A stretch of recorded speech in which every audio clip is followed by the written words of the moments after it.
Rossi should be able to close the gap very quickly to Dixon.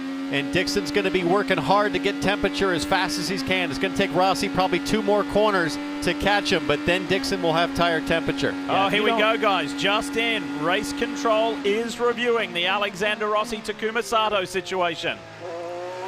Continues his surge forward through the pack. We're on board now with Rossi, the Andretti driver. Yeah, it looks like he's got a flat tire, a tire going down. So easy here, Townsend. You drop a wheel off on the exit on those curves. You drop a wheel off in that dirt.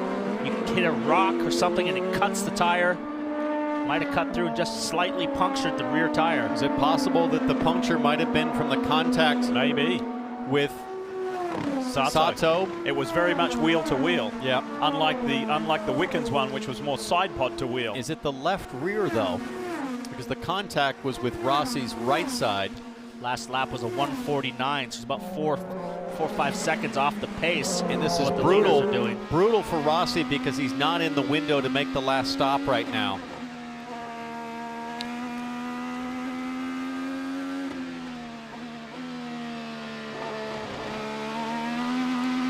See Pagano now just back behind, so he's coming in. Kevin? So the only hope now for Alexander Rossi is going to be a caution. That's the only way, and a decent enough length of caution of a couple 3 laps to be able to get him to go the rest of the way. They're going to take a good look at the tires. They do have their sticker reds, as all the other leaders do right now. So that's going to be the hope, is that they get a caution at some point, preferably really soon, before everyone pits to cycle back to the front.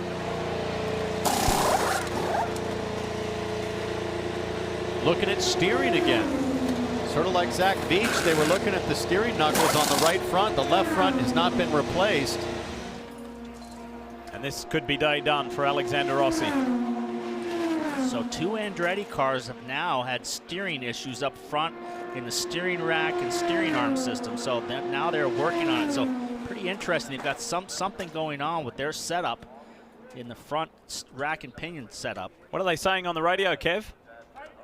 Obviously not the tire going down. I think they're looking at the shims over there on the left front.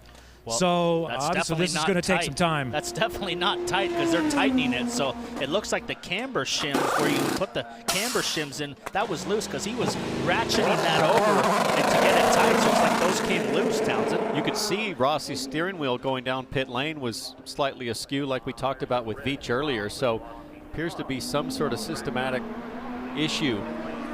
That's really odd that would come loose. And what's even more bizarre is Alexander's comments pre-race. He said, "We have had great speed here. I've just never been able to get a result." But for Rossi, he did not fall off the lead